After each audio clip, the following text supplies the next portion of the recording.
Good morning, everyone. Happy Monday. Welcome back to Faith Family Focus. I am one of your co-hosts, Faith Suggs, former Duke women's basketball graduate and current social media. Let's think about this. Too many titles, Faith. I am still CEO and founder of Brand by Faith, but I'm also marketing manager for NIL and social media strategy with SIG Sports.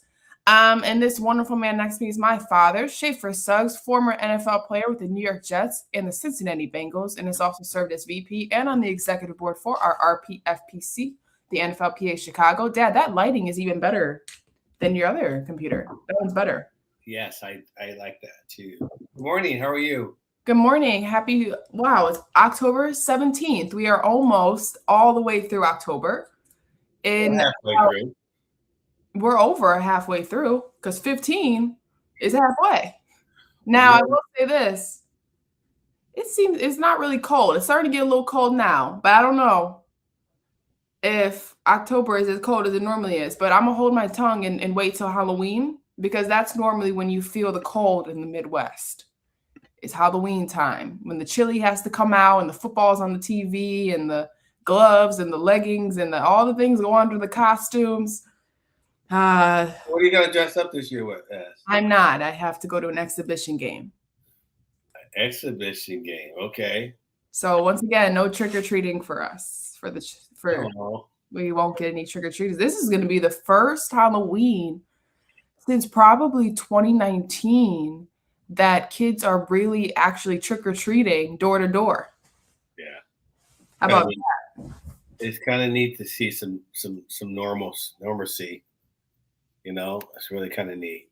So, welcome. It is. No, football, basketball's kicked off. WNBA closed down, but not closed down, has ended their season, and they're off to overseas play. Baseball's in the middle of playoffs, and we have a lot to talk about in terms of sports today before we get into a little bit of our topic about brotherhood in sport and friendships in sport and where that can take you.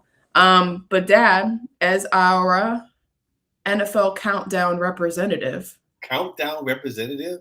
What went down? And it's not just NFL because college football was on 10 this weekend. Yes. Both New York teams won. Of course, the Jetts, Jets. You spelled Jets wrong. You definitely spelled. No, that's how they do it in their chant. Jet. Anyway, they won. I don't know how to spell the players then because they were saying it wrong. Go ahead, keep going. A very good week. I mean, obviously last week, we'll talk about that, but last week I was in New York and watched them play in person and was very impressed with their defense. And, of course, that new great running back that they have. And then this week, getting the chance to watch them against the Packers. Yeah. It will be a big test. Of course, the Packers got beat by the Giants last year. The Giants are actually playing even better than. They got three in a row as well. So Giants are 3 in a row or 4 and 1 and 2. And then so your top teams are not playing well. I mean, Kansas City got beat at the end of the game, and of course Brady is struggling with the Tampa Bay Buccaneers. Yep. The Eagles look really good. Well, let's go back to so a few things. Mm-hmm. First of all, Jets, Giants, Mets, Yankees, all are doing okay right now. I don't know if the Yankees are still in the playoffs. Mets are still in the playoffs, I believe. First of all, how rare is it the New York Jets and the New York Giants are good at this? I'm sorry, let me not jump ahead of myself. Winning at the same time, okay? Very rare. Very rare, okay? So the city of New York is right now, they're probably going crazy because first of all, the Giants won, and then it happens, of course, the Jets won, but there's more Giants than Jets fans. We all have come to that conclusion. They play at a safe stadium, right? I know, but they just changed the colors out. But it doesn't matter. You know how it is. The Jets, the Mets, the Nets, and the Sets. People don't, if it has an Ets in it, they don't root for it. Unfortunately. But, we're making a comeback. I can't find any of our photos of us as little kids in Jets clothing. So probably have to, rally that up. I know it's been over 25 years since we've ever needed any form of clothing like that, or those photos. But you never know this year, Zach Wilson. But I do want to say this. I read something, and I was watching them on the football thing, and this goes into all teams right now because I definitely think it goes into Brady. I definitely think it goes into the Jets and Giants situation. They're talking about the New York Jets and the shift of culture. And where does shift of culture come in professional football teams, professional basketball teams? And I guess you can answer this as well. It's like, where do you think the shift of culture came from? Do you think it has to come from talent? Do you think it has to come from a head coach hire? Does it have to switch out ownership? Like, where do you think culture change happens for professional teams? Well, it starts with the general manager. Ownership has a lot to do with it, but if you get the right general manager that that um, that has a really good relationship with the head coach, they allow each other to do their jobs. That's a good start, and that's what we have with the Jets. So they have the same general man. How long has this general manager been with the Jets? This is his first year, I think. It's Okay. first and second year. Let me. And the head coach is second year. Yeah, and the coach is second. Oh yes, he's doing phenomenal. Yeah, he's doing phenomenal. I mean, he's a young coach, and he was well respected in the league for a long time. Yeah, well, what we're seeing, that's what I was wondering, because I mean, we've seen the Giants, now they're finally kind of healthy. You see Saquon Barkley finally able to be on the field more regularly in comparison to when he has ACL and then it's his ankle or Achilles, one of the two. And Daniel Jones is starting to flow slowly. I mean, it took 4 years, but Daniel Jones is leading the New York Giants to honestly the beginning of winning season so far for the first time in probably his career. So it's very interesting to watch the culture shift of some of these young, talented quarterbacks slowly starting to finally reap the benefits of what they've been sowing for the first couple of years. And Zach Wilson came out with a splash right away. It's very interesting to see an immediate impact of his talent on the field for that organization. And then you have Tom Brady's of the world, who is a walking culture figure as himself already, but is struggling. So it's interesting. Yeah, so Joe Douglas, he's been general manager for the Jets since 2019, which is when the head coach, I remember the head coach was actually hired. He's doing a phenomenal job there. He's young. He's born in 1976, which was my rookie year with the Jets. So how long do you think a head coach's first contract should be? It should be, I would say, head coaching job. You asking me my opinion? For the NFL, yes. I would say anywhere from 3 to 6 years. Because how many years are we into this whole? I thought you said the head coaches got hired back then, 2019. You said. No, that was a Joe Doug. Okay, so it's just the general manager, and that's what I'm wondering is how quick of turnover and how much time are you giving head coaches as they come into a new environment, new organization to basically change and make things happen. It's just that's what I was wondering is how long do you think their contract should be? 3 to 6 years, I think it's fair. And I mean we're seeing it. It's just man, it's a cutthroat life. You got to and going into an organization like the Jets, you have to.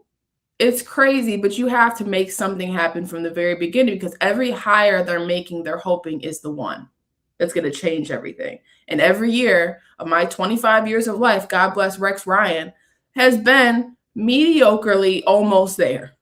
And then either it's mediocre and almost there, or it's so below average that you're like, gosh, why are they even on TV? Yeah. Well, Sally's been the head coach since 2021. So this is his second year, Into a second I'm season. just trying to figure out how long is his contract. And I'm thinking his contract, here it is. His contract is it's 3 years. Yeah, 3-year contract. So he's the second year of his contract. They're off to a 4-1 start. The Giants are off to a 5-1 start. I believe 5-2, one of the two. They might be. Are they undefeated? No, the Giants have lost, I believe. They're 4-1. Jets. I saw 1 or a 2 next to both of their names. Okay, so 5-1 and 4-2. Yes, that's what I'm thinking. Right. It's interesting. Now, here's the thing. Another thing is though, now that we are what? How many weeks are we into the season? 4, 5, 3 or 5? Or It's 6 weeks. 6 weeks. I was gonna say. So we're almost halfway through. Well, it's 17 games. So, 17 games including playoffs, or 17 games just regular season, or 17 games including regular season and preseason? I guess regular season they increased it to 17 games. Interesting. Yeah, we haven't talked about that, which I think is maybe that's why they got rid of the Pro Bowl. To be honest with you. Yeah, we talked about it. I mean, it was happening last year. They were negotiating it with their collective bargaining agreement. That obviously they eliminated the preseason game, but you're playing the same amount of games. So if you play the same amount of games, you're probably getting paid more. More opportunity at bonuses for sure. More opportunity for guys to make more rosters, multiple rosters probably. Yeah, that's all that is true. All of that is true, Faith. The players we fought against it because that's more wear and tear, but the front end of it, you eliminate a preseason game too, which is nice. Right. And if you look at it in the long term, when you guys are playing, I'm sure you wouldn't have minded 17 games. But because you guys are now retired, you could feel the bumps and bruises. You're like, all right, 17 games is a little crazy. But I went from 14 to 16 games. So my rookie year, I went from 14 games to my second year or my third year. I think my third year we went to 16 games. Okay. So we changed. We had like 6 or 7 preseason games. It was brutal. And preseason was different back in those days. So the 17 games is where they play now. And you talk about halfway. Well, right now you can kind of see things unfold. You can see the teams that are struggling. You can see the teams that are playing very, very well.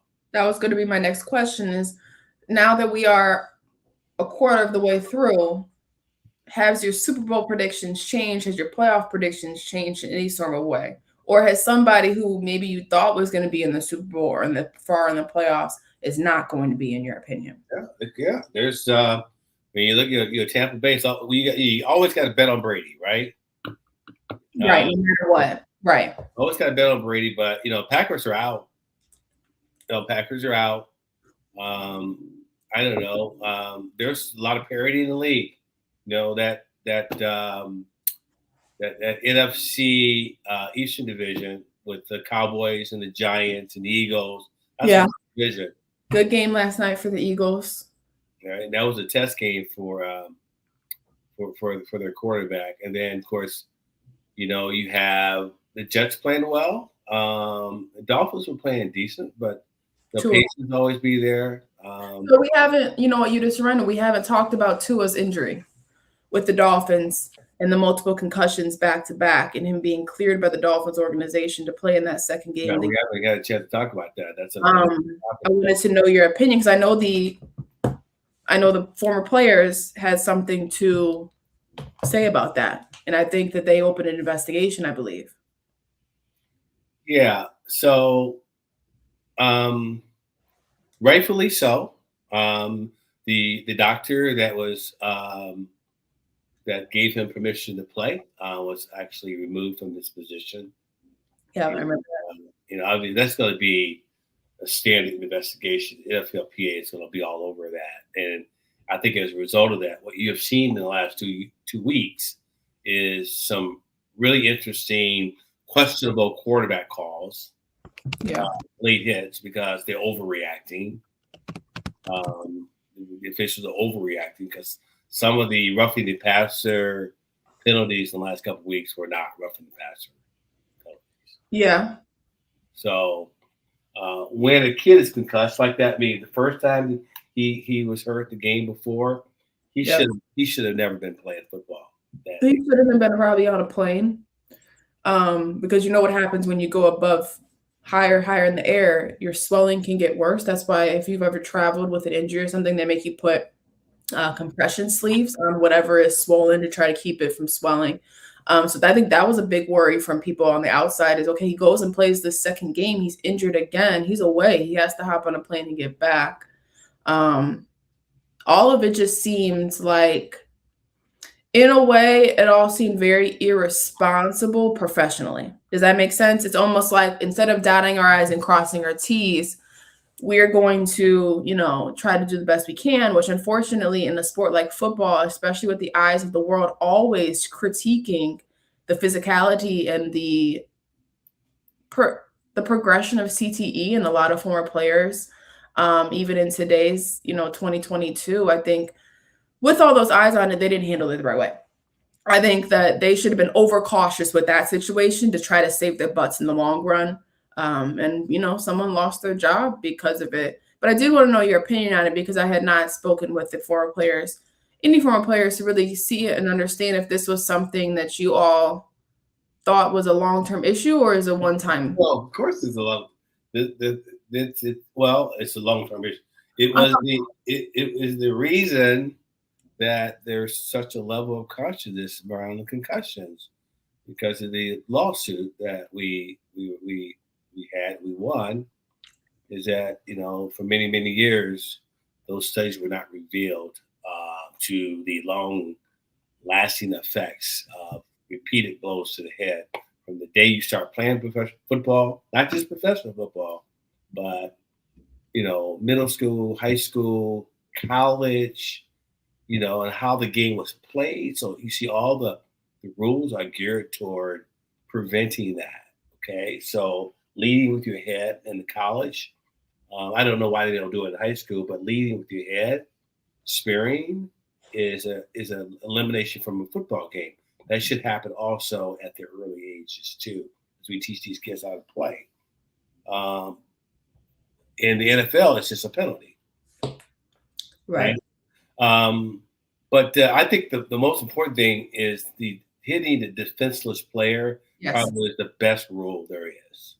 Yeah. And oftentimes, and it's hard now, right, for defensive players, because and this is going to be a good segue into yesterday's game between Josh Allen and Patrick Mahomes, where for primarily most of the game, Patrick Mahomes and Josh Allen were scrambling and running more than we've seen quarterbacks do in the past, right? Look, the quarterback game, we've had conversations before, has significantly changed to a more athletic way.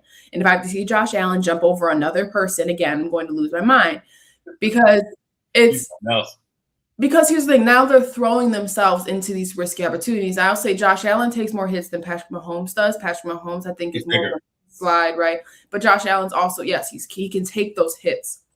I just think it's hard for defensive players to also know the difference between, gosh, doing my assignment and getting my job done, but also tiptoeing around the rules, walking on eggshells, making sure I don't, get a penalty. So I think, or fine. So it is hard now, right? And I think the rules need to continuously expand with where the game is going, which is unfortunately quarterbacks these days. Now, there are still some Tom Brady. You do not want to hit Tom Brady.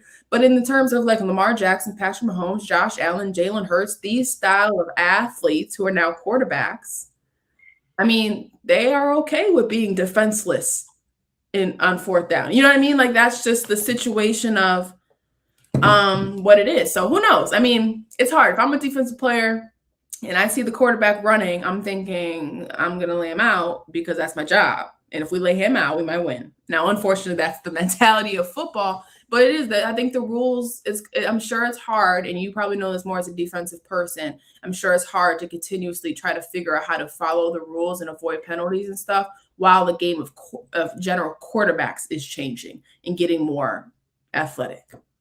They're changing more than they ever have before. Well, it's definitely it's definitely fluid. It's changing. As a defensive back, you have to want to keep your head up. Right. You find yourself catching the close on the hits going across the middle when you got your head up, and at the last minute, receiver drops her head. I mean, we got to do a better job of measuring the intent of a defensive back versus the actual hit. Right. Okay? Just inadvertent happens. Okay, we got to look better at that. But the intent, like when we played, the intent was to use our head, and for two reasons. One, not only does it self-inflict concussions, but it's something that's a weapon that is going to take the other player out, and so that has been completely eliminated from the game, and it's a really good thing. As far as quarterbacks right now, They are more athletic, and the really good quarterbacks know how to run out of bounds and slide. Okay, not very many quarterbacks are taking a lot of hits. Some of them are. Well, yeah. Well, right, Michael Vick and RG3 did because they stayed hurt. You cannot take those repeated blows anymore, or you won't last very long. Yeah, So not everybody's as fast as Lamar Jackson is. I think that's something also people don't realize about Lamar Jackson is how fast he actually is the reason he can play the way mhm. he does. Now, if Patrick Mahomes was trying to do all that, that's not gonna That's happen. to be trying to get out of bounds. Okay, Patrick be trying to get bounds because Patrick knows once about 10 yards, 15 yards goes, he's slowing down. And so it's the caboose is slowing down. Okay.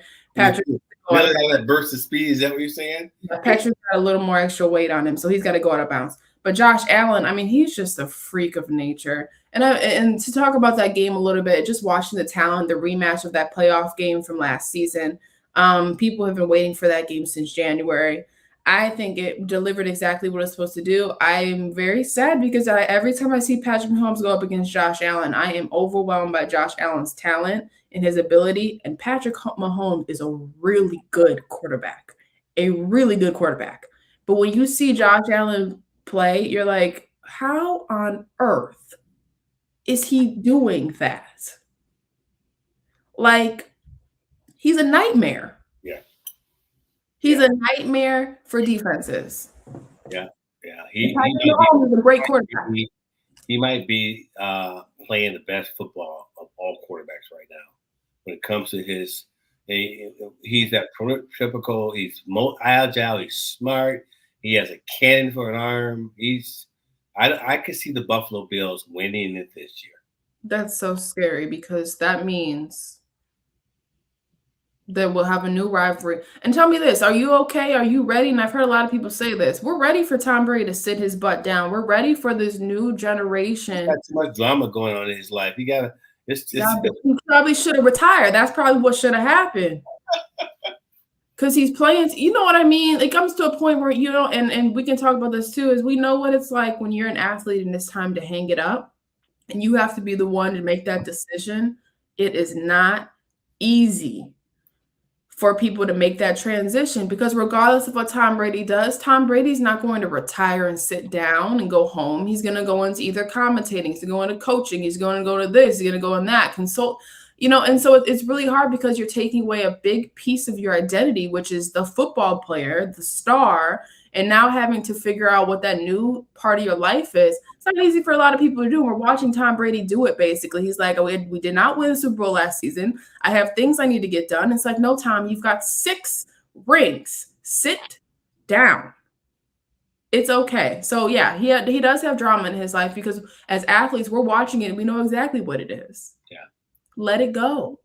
You are great. We are not ever going to question your greatness. We're not ever going to question your ability to stay around the game. Where people are going to want to follow Tom Brady wherever he is. Do you think there's a reason every time Michael Jordan's on a single documentary, people lose their minds because they just want Michael Jordan to be there. Anytime Michael Jordan walks in a room, he's Michael Jordan. Relax, Tom. You're one of the greatest quarterbacks to ever play the game, if not the best, people are saying. It's okay. But are you ready for this new generation of talent? And this is across, let's go into basketball as well. This new generation is pushing the envelope. They're challenging new things. Watching Patrick Mahomes, Josh Allen play, it was unbelievable. Are you ready for them to really take over? Is it now the time? Are they the prime time? Yeah, it's happening. It's not whether we're ready or not. It's actually already happened, right? I mean, you look at what happened to the Packers quarterback. I know you were not sad about none of that, right? Yeah, he knows what he did. We'll just move on. So I didn't even mention his name. So yeah, he lost a lot of people in his life. It's all right. Yeah, right. Yeah, you're right. Aaron Rodgers, we were licking our chops to watch Aaron Rodgers play every weekend. Turnover happens like that. There's not a lot of Tom Brady's in the world that can continue to stay at that level. So let me share something with you. the impact of losing. Okay, I'm talking about also Patrick. The impact of losing a receiver, a dominant receiver, is significant. The impact of not having a really good running back is significant. You Yeah. know, so it's those are two very key things that has happened to both the Packers, and also there's a lot of injuries with Tampa Bay Buccaneers offensive line. You know, Yeah, so because there's a lot of pressure on them. I've said this before, and I said this 3 shows ago. I don't want to be on Tom Brady's team if I'm going to be responsible for protecting Tom Brady. I'm good. I don't want that pressure. I don't want, you know what I mean? I don't want to be the guy that lets someone tackle Tom Brady. I just don't. I So, can say what I yeah, I don't. I'm just gonna say Brees Hall. I know Tom Serpento, my good buddy, is probably licking his chops because he's from Iowa State, but this kid can flat out play. yeah. He dominated the Packers yesterday. He just ran through the Packers like wet toilet paper. It was that. It was that easy. It was.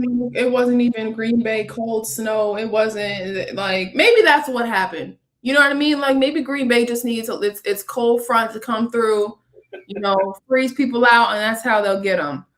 Um, Well, I think they've already frozen themselves out. So, yeah. All um, right. Well, in talk of the Jets, since you just mentioned a little bit, now you may go into kind of tell us a little bit about your weekend because I have all your photos here and we're already halfway through the show.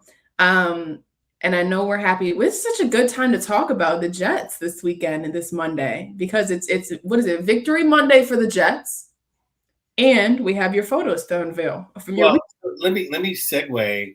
One of the things that I thought about we've been talking about over the past few weeks, not only with our chapter, but even with your brother, and the value and the camaraderie and the brotherhood that you built up in sports. All the way back to I'm thinking about. Unfortunately, I lost my high school coach. Lost my high school football coach last year, Tom Kurth. I lost my high school basketball coach last week, and both of them were Hall of Fame coaches. As a result of my experience with them, I was able to establish, guys that I played ball with back in high school that are still very, very close to me, and how those coaches resonated in our lives, and the impact that they have had on our lives, has just established that brotherhood. And then, Right. it went all the way to college. I've had players, Greg Jones, Clyde Riley, guys that I played ball with that have significant impact on my lives that are still brothers.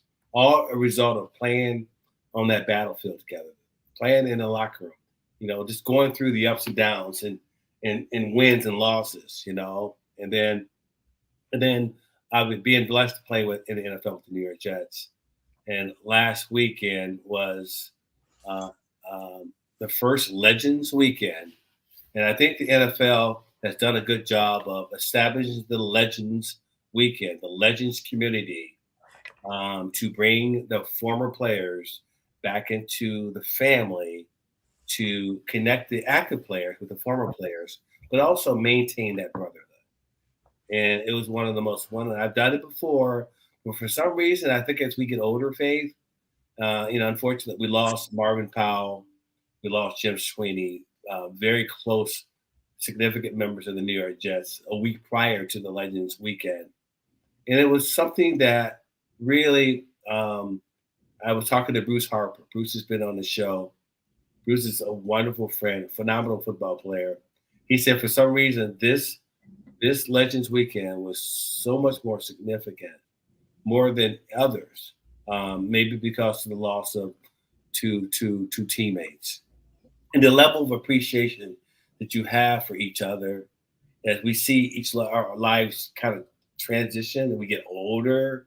I've seen Joe and being with Joe, but I mean, look at that. I mean, if you look at all those guys from left, there's Bruce Stevens, there's Donald Dykes, of course, John Nitty, Kenny Stroy, myself. I mean, those guys, all guys I'm brothers with. And, there's Bruce all the way to the right. Johnny Lynn has been on the show. Mickey Schuler, number 82, was my tight end that I played with. I hadn't seen him since I left the Jets in 1980, 81. And he had his son, Mickey Schuler Jr. there too. Mm-hmm. I've had Devin at these. There's Greg Buttle. Greg was the linebacker. I was the number 2 pick. Greg was the number 3 pick, 1976. We're back there together because obviously it's MetLife Stadium. One of the really neat things was Faith, they actually, of course, Broadway Joe. Good. Joe's always my favorite. It was funny. I was just sitting there. And of course, when he walks in the room, everybody's all over him. And he walked up and I just said, "Hey, old man." He looked at me. He stopped what he was doing. He got up and we hugged each other and just got a chance to talk. We always had that connection.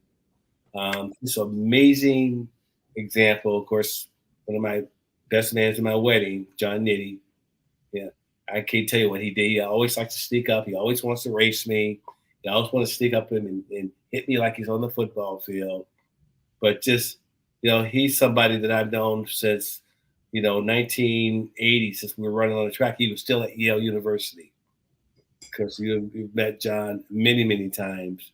And of course, everybody knows who Mark Gastineau is. Mark is still a crazy, crazy person. So much fun. He doesn't have the right name tag on. I just want you to. Don't have the right name tag on, right? Right? Yeah. And so, and then, this represents the significance of all the years, all the different helmets that the Jets wore, Of course, I had the original one, and it came back to the original one. But that was nice. That was the night before the game. We had the reception. I guess we missed half of that. And, of course, there's Bruce Harper in the middle and Johnny Land. Johnny was, Johnny, of course, my favorite, Bobby Jackson, the cornerback who was on the left side of me. Bobby, it was just – we all talked about how important it is, and for the Jets to bring us back and introduce us one at a time by our number onto the field in front of 80,000 people, and then we were able to stay out there and as the guys were introduced, they ran through the huddle. You put your hand out there and they hit your hand. I said, "Wait a minute, these guys are too strong." Yeah, you don't remember what it was like. I know. I'm not putting my hand out there no more. These guys come running out. Oh my God. They look a little bit different than what we look for. Yeah, they're going to war. Yeah, they were going to war.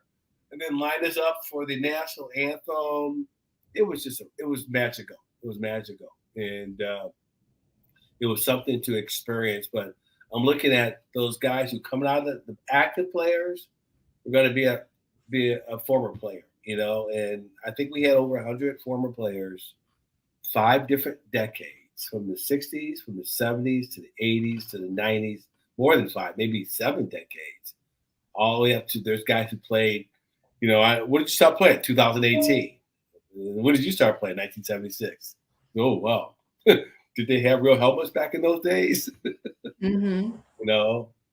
It was really, really neat. And, just again, I think as you being my daughter and have been around me, I think probably some of your memories, and maybe you can correct me if I'm wrong, but going to some of the early events with the NFLPA, some of the raffles, some of the golf outings, and you probably 8, 9, 10 years old, and these guys have seen you grow up, but you've seen how their lives have kind of transitioned.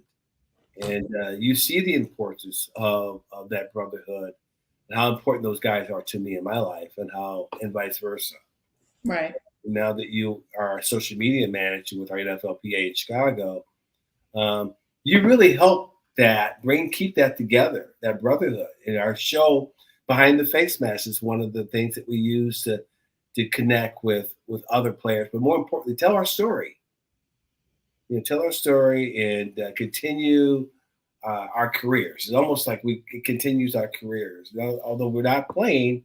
But the significance of what we did on the football field and how important it was, not only just the plays and the touchdowns, but the camaraderie and the brotherhood that it builds is really, really a powerful thing. And I felt that last weekend.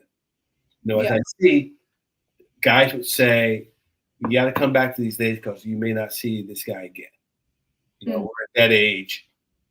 Some of the younger guys, obviously, but to hear guys talk that way means a lot, and that's why it's so important to pick up the phone and make sure when there's an opportunity to see each other again.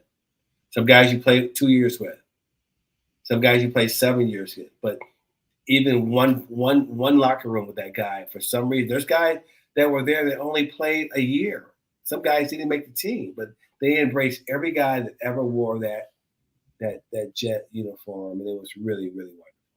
Yeah. It's just interesting, and this is what I'm glad we wanted to talk about, is how in sports places or just in general activity, but definitely for sports, the relationships you build, the friendships you build always escalate to family Yeah. quicker than another relationship or friendship you've had in your life. And the realization I had of that is just it's a natural bond that you build, because sometimes sports is some of the best memories you'll have in your life and some of the most fun times you'll have in your life. And because of that, you see a lot of those relationships you value more because they also hold some of the best memories you have. And I think that that's one of the greatest things with sports. And we discuss this all the time, the benefit of it and the benefit of playing multiple sports, and how great it is for your overall character. But I think that it really benefits your life as well, because you meet, and of course, you meet some people who maybe you won't be friends with your entire life. You're not going to be best friends with every single teammate, but the relationships you build is because those are the most fun times you'll have in your life as a athlete, because of the memories, because of the moments, because of the things that you won't ever experience again. You value them so, and you hold them so close. Well, it's like people in the military. When you're in the battlefield and you're fighting for a cause, you're fighting for a goal and objective to win. And no matter what you look like, what color you are, for that that bond that you have being a teammate is one of the most powerful. It's one of the most wonderful gifts to be experienced, and Yeah. it is lifetime. Even playing in the '60s and the '70s, the movie Remember the Titans, it was the football team that brought that town together. When I played for the Elkhart Blue Blazers in the early '70s, during that time, it was a football team, it was a coach, white or black, that brought us together. It was the sports. You always find that. I would say sports kids who come out of sports, when they go into the real world, they are so much further ahead when it comes to being able to be socially integrated into the world, because they can transcend better. They can recognize the differences in people without any kind of bias, right? And so I see that more in sports than any other thing that kids can experience, and that's why I think it's so important that kids experience that at an early age. Being on a team, knowing what your role is, knowing somebody be better than you are, fighting for the position, all those different things are important. And yeah, I mean, you probably can relate. I mean, I'm just kind of, as you navigate from your career, I see how your bond with your former players. You You know, know, another thing, when you go to college, it's easier for you to make friendships in today's society with just teammates and other athletes because you spend most of your time there. And I also think that the time demands of being an athlete, a collegiate athlete, professional athlete, guarantees that you'll only have time to make bonds with it's true. people you see every single day, every second of the day. You eat together, you sleep near each other. I mean, it's you travel together, you study hall You win together. together, you lose together, you cry together. Yeah, yeah, all of those. Yeah. So I think for me, that's why that happens. And even more in today's society, and I'm wondering as I think about it, like the college experience in today's society. right? With NIL happening, right? Changing the whole landscape of collegiate sports and honestly guaranteeing them to a professional financial compensation, but also kids are now allowed to transfer schools more regularly than they ever did before.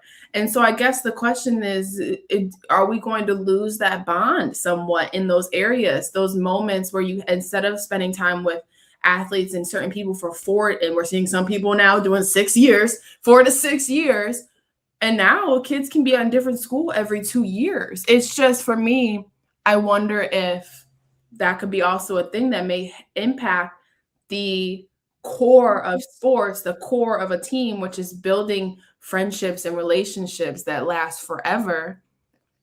But if you look at a devil's advocate, you never know. They can make more friends and more bonds with completely different people on different levels and different teams. So I don't know. It's just interesting. Is the landscape of sports. Sometimes you make the best relationships when you spend time with people for 2 to 3 years, and you can really, have those moments, like you said, like going into battle and going out to eat after the games or stuff like that. I wonder if the change in the landscape of sport in today's society might take away from those opportunities to make those bonds and friendships that we once were making. I think, yes, it does. Mm-hmm. And let me share something with you. The group of players that were there this weekend, this past weekend, the mid 70s, early 80s, before free agency kicked in. Yeah. Look at that. Those all mid 70s, early 80s right there. Right. Mm-hmm. There's guys who played 1 year, 2 years, that are not there. I mean, right there. Mid 70s, early 80s right there.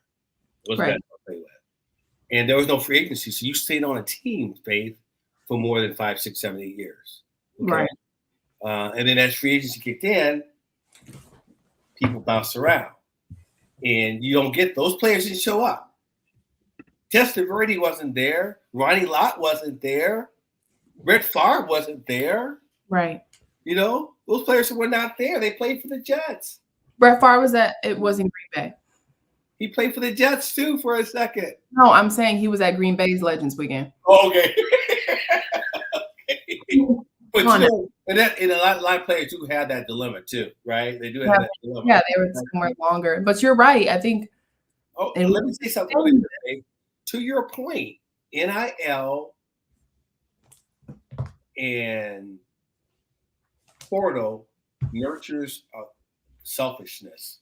Not selfishness. That's not the right word for that. I think it's an individual player. I don't know. I disagree. We got to disagree on that. We got to stop that negative connotation around the transfer portal, and free agency and all that stuff, because basically you're telling people to sit down and not take opportunity in the one life they're guaranteed to have. So that's what I'm saying. And the term selfish, let's not use selfish, but let's use a word where it's more like, I don't know, but not selfish, because I think there are players that make decisions for their own. I can understand that. But players that make decisions, rather than work hard and be in that situation, the player, they're in 2 or 3 different schools in 3 different years. You're saying that there are kids that you obviously got to make a move for the right reason. But I think the word is nurturing. I think it nurtures it. It facilitates it. I think what nurtures it is your generation. I think your generation has basically preached to us to take your opportunity to, we keep preaching to kids, wait their turn. But then again, now we're also kind of like, until your kid is the one that has to wait their turn, then it's no longer the same conversation. And you and I have had that conversation, and Devin and you have had that conversation, where waiting your turn sometimes isn't enough, because you only get 4 years on a college scholarship. You only get so many contracts in the NFL. So that's all I'm saying, is I think that we, through our own personal experiences, I agree. Should you try to work hard to gain your opportunity? 100%. But you and I both know sometimes hard work is not enough. Yeah. Sometimes it's political. Sometimes it's a coaching change. Sometimes. So I think there's this now we have to now, okay, all right, kids are going to transfer. Athletes are going to change teams. LeBron James, the big three, that's normal now, right? It's all normal now. People are chasing opportunity. They're chasing success. They want it immediately. They don't want to miss out on it before it's too late. That's the new overall. That's a global mentality, if not American, right? So there are more team players out there than individual players. Define individual. Yeah. Define team player.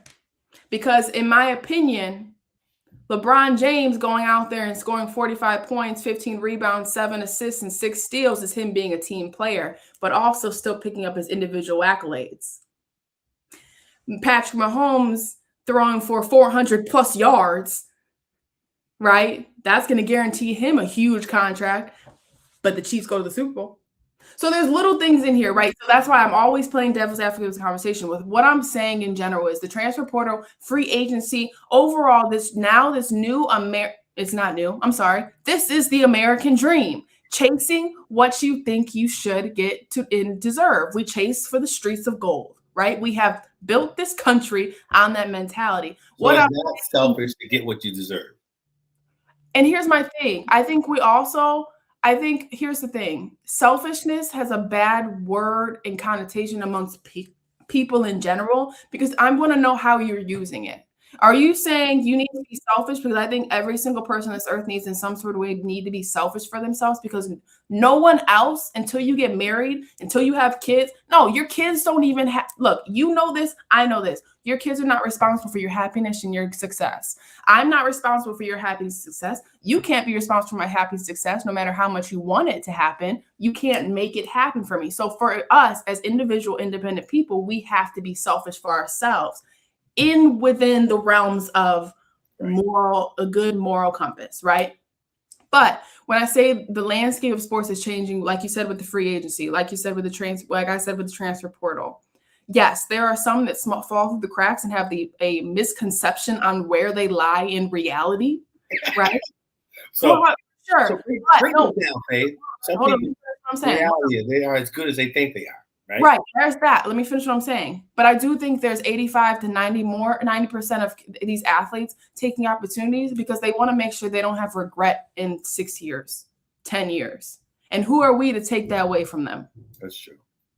So I think, maybe we're losing the bond of all of this, but also we don't know. Maybe these kids are making bonds in a different way. They're making bonds across a global NCAA, like, they have collectives, they have these relationships, they have Meta from Facebook has created a roster of athletes. So your name's on a roster of athletes from different cities, some different schools, from different conferences that interact with one another because of NIL, because of this, because of that. So I think that, yes, maybe we're losing the bond of close unit, nuclear style team building and relationships, right? Maybe we lose that, but we're also providing these athletes with the ability to network. And they're learning that earlier on than we ever did. You sound like a branding expert. It's almost like I sound like I know what I'm talking about. Look, all I'm saying is this. We may be losing, we're losing the rah-rah team. Yes. But I still think if people want to win, one, you all of a sudden see that show up again, rah-rah team. We always see it. Right? We just watched the Jets do it, right? I'm sure when the Jets lose, it'll be a completely different program on Monday morning. But because they've won, you see, oh, you guys want to go out to eat? You guys want to do this? Oh, we're all friends. Let's run around with our little cheese head and mock at Green Bay, all that stuff, right?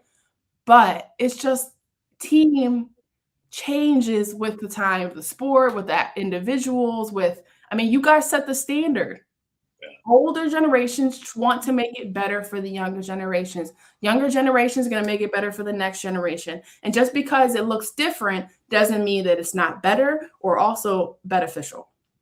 That's all I think. So I'm just sensitive on the word selfish because it's not fair that we keep telling young kids early on to not be selfish. And then they grow up to be 26 years old and don't know how to prioritize themselves.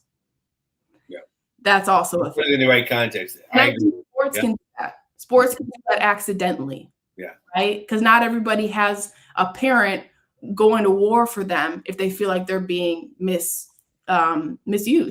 They're not being used at all, or they're not fitting in, or things like that, to advocate for their kid to get an opportunity. The kid then sees the parent advocating for that, and the kid learns that for their own family, but also for themselves. So sports just doesn't provide you with opportunity and relationships. It also provides you with intellectual opportunity to learn and better yourself.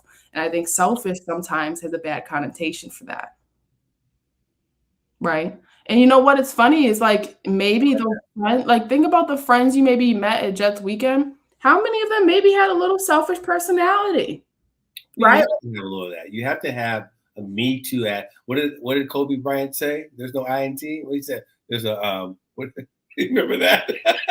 It's his soul. But Kobe Bryant, he grew through his career. Kobe Bryant got better, obviously. But you can see it's a very there's an ME in there. Me. a mean team. But no, it's we're watching sport change, and that means coaching style is changing, playing style is changing, team style is changing, how we form relationships is changing. All that is changing, but we don't know if it's for the better or the worse. Right. It does make it's different. Different is the word. It's different. So no, I think it's an amazing sports in general will provide you with relationships. We just don't know where they're going to find the relationships yet. We don't know yet, right? We don't know. Yeah. Maybe. I can tell you over the course of this show, my God, you talk about brotherhood, but you're so right. I actually just, you hit me right in the face with how much it has changed. I mean, this whole NIL and this whole portal thing, still, I have a hard time getting used to it, but it's here to stay. It's here to stay. It's not going to go anywhere. Yeah. It's not going to go anywhere. And you know what? It shouldn't. We just have to operate within it to make it as beneficial for everybody involved. Right. Because now we're just teaching them early on. We're agreeing, yes, NCAA is a transactional relationship. We can openly say that to you now. Now, what are you going to do with it? Well, we have to educate them to learn how to use it the right way. That's the point of what a generation is supposed to do.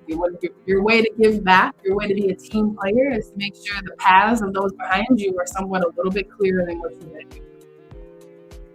So, well said. Awesome show today. Great show talking brotherhood. Great show talking friendship and sports, and even better talking through some football predictions and observations from this weekend.